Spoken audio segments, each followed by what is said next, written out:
my friends, and welcome back to EVE Online with me, Mark from DadX. And today on the 19th of May there's been a new update that introduces a new module, a warp nullification module, and substantially changes the way that warp core stabilizers work. So let's have a quick look. First we'll look at the website. The Great Escape is what they've called this update. The nullification module will be a high slot module, or I should say is a high slot module, that will make you immune to warp bubbles in wormholes and nullsec. Now the ships that already had that as a feature, interceptors, blockade runners, etc., have lost that ability as an inherent one. They can, however, fit this module. Interceptors can fit the module, blockade runners can fit the module, deep space transports, Tech 1 industrials, covert ops frigates, that's a Tech 2 exploration frigates, not stealth bombers, and luxury yachts and strategic cruisers can fit this module. The way it's going to work, it's an active module and it will run for a certain amount of time, and it's during that cycle that you will be immune to the warp bubble. Interceptors, yachts and nullification subsystems get a bonus to the duration, and they get a big bonus to the reactivation delay. So they're going to be able to use it more and be safer with them, but it's an option for the other ships they can be fitted into. Of note is that passive nullification has been added to all shuttles. Now, if I understand that correctly, that means that any player who can fly a shuttle can now get in and out of nullsec, or indeed wormholes, and be immune to warp bubble. That could mean that getting out to nullsec for younger, inexperienced alts is a little bit easier than it used to be when you needed to wait until you could get into an interceptor to do so. And obviously the game has been seeded with the blueprints and manufacturing, etc. required for those new modules. So definitely some changes there. As I don't really play in nullsec, I can't see that that's a huge change for me. If I go in and out of nullsec, it's usually through a wormhole. I stay very quiet and very out of the way, and I very rarely have to deal with bubbles. But those that do, this is certainly a bit of a change, and I will be trying this out just to see how it affects the gameplay. However, we're going to focus on warp core stabilizers today, because these, I'm sure, affect many more players, these changes. Rather than just read what's here, which is very limited, we shall go in game and have a look at what is new. But before we do that, there is one other change coming. I shall mention mobile observatories. These are going to be a deployable structure that will send out a ping, I think every 10 minutes, that will decloak ships in that system that have been cloaked for less than 15 minutes. So basically it's going to stop people going into a system, cloaking up and just staying there indefinitely. I think it's really to tackle the nullsec issue of alts just being logged in and cloaked literally all day, just to put people off using those systems. We'll have a look at that in more detail when more details are available. It's going to affect low sec as well to some extent if people want to put them out. They are quite easily destructible, so you could take them out if you wanted to. But if my understanding is correct, they cannot be deployed in wormholes, so you can stay cloaked and stay stealthy in there. No one can do anything about that. Apparently, if there are multiple observatories in a system, they will each ping when they are ready to ping. So there could be quite a lot of... But we'll talk about that another time. Let's get on with these warp core stabilizers. Okay, so here we are back in the hangar with Crankbot and her endurance. So first of all, I'm just going to look at the comparison screen for the modules, because this is what we need to know really. We'll go out and have a practical demonstration shortly. These are just listed in meta level. So we've got prices. They're all going to take 80 gigajoules to activate. They're all going to take up one power grid. They will take up less CPU, as you can see, which can be relevant to your fitting. Now this is new, 50% drone bandwidth penalty for having this fitted. This is regardless of whether it's activated or not, as are all these debuffs, etc. Scan resolution bonus and targeting range penalties are pretty much as they were before. Half your targeting range, half your scan resolution. But this drone bandwidth penalty makes it much more of a choice, certainly here with this endurance for example, as to whether even ever bother have one fitted at all. Over here we have the most relevant thing that I'm going to tell you about, and that is the activation time.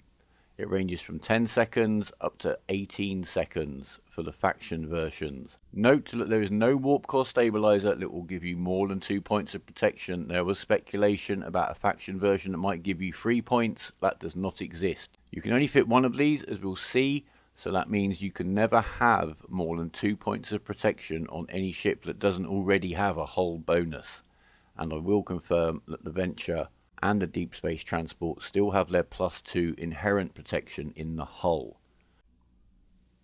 If we just take a quick look at the ship attributes right now, our drone bandwidth has been cut down by 50%. It doesn't get rounded up or down. It's literally 7.5 megabits a second. We could fly 1.5 light drones, which obviously means we can now fly 1 drone.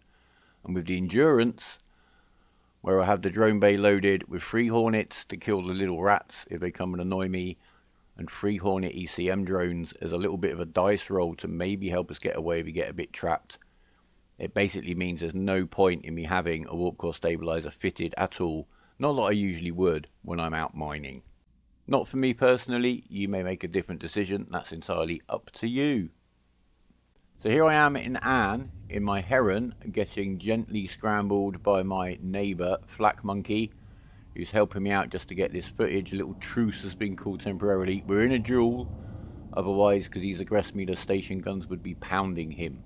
Now the stats that I didn't show you in the station is the cooldown time, which is 150 seconds for all versions of the module. That's 2.5 minutes. And I can't find skills, rigs or implants that will adjust any of these stats. I'm hitting the stabilizer now. It has a 10-second cycle. I'm faffing about, choosing where to warp out to. I'm trying to get into warp, but I've left it a bit late and the cycle is complete. I didn't get into warp. I'm not going anywhere. I'm now on a 2.5 minute cooldown. I am dead. So you have to be ready to warp out. If you're going to get snagged up on a piece of scenery or even bumped, then you are going to be in trouble. So it's even more important that you know where you're going to warp out to if you need to run from your current location, and that you get on with that as soon as possible. And of course the other thing to bear in mind is that because you could only ever fit one, if Flak Monkey were to be using a faction scramble on me with 3 points of disruption, or indeed just a scrambler and a disruptor running on me at the same time, there is no way I can break that and make a good my escape. As we can see here on the info screen, that's the killer there. It's the reactivation delay, 150 seconds. You get one go at this. If it doesn't work, you're dead. Basically, it's as simple as that. So I've cut the rest of the cooldown. I am now scrambled again by Flak Monkey. I'm going to make a much more organised escape. I'm going to hit the module. Obviously it's now on an F3 shortcut and I'm going to warp, and we're gone. So you must make sure you're out of the asteroid field if you're out there mining and you've got a warp core stabilizer fitted. Any clattering about on the asteroids is going to get you dead. If you're hacking a box and you're very close to the box you're hacking and your warp out makes you clatter onto that box, you're dead. If the guy attacking you manages to bump you just once out of alignment, guess what? You're dead. I think you can see there is a recurrent theme here. These developments are certainly going to make me rethink a fit or two maybe. Now your Tech 1 exploration frigate can now only fly 2.5 drones if you've got a warp core stabilizer on it. Obviously that would be rounded down to 2.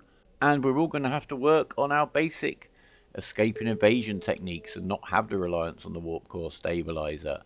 And just to plug myself a little bit, if you watch my videos, I do try to demonstrate just those kind of techniques to keep you safe. And in the low-sec mining video, there are 2 attempts to jump me in which the decloak delay is the window of opportunity I take to get the heck out of there. That is your best friend when somebody comes and decloaks on you. The warp core stabilizer is now very much a secondary thing. You've got one window to get out. If you fail, you're dead. Better to avoid getting into that situation in the first place, eh? Okay, I popped out in Adventure not just to get a beautiful screenshot, but also to demonstrate that obviously it still has its +2 inherent warp core stabilizer built into the hull, so no warp core stabilizer module needed. When I'm scrammed, I can still run away. You'd be amazed. I'd say I don't even bother running the tackle on a venture if I aggress it. I only ever hunt them in ventures now. I have 17 kill marks on my busiest venture, but I would say 60% of venture pilots don't even try to warp away, even though I haven't even put a tackle on them. So do remember, guys, when you're in your venture, you've now got the most runawayable ship in the game, apart from a deep space transport. Makes the venture even more of a viable option just to learn your way around low sec. And as I say, low sec mining video coming up soon. Huffing gas, 27 million ISK venture load. But anyway, that's enough of that story. So there you have it, the Great Escape update. So let me know what you think down below with a comment, guys. How do you think this might affect you? Will you just stop using Warp Core Stabilisers? How do you feel it's going to affect your game? Leave me a like if you've liked the video. Thanks very much to Flack Monkey here and his very handsome Astero for helping me with the tackle requirement in this here video. Please subscribe if you want to stay in touch, and click the notification bell if you want to know when the next video is out. But for now, guys, remember, even is believing. Fly safe, fly brave, take care of yourselves and each other, and for now, goodbye.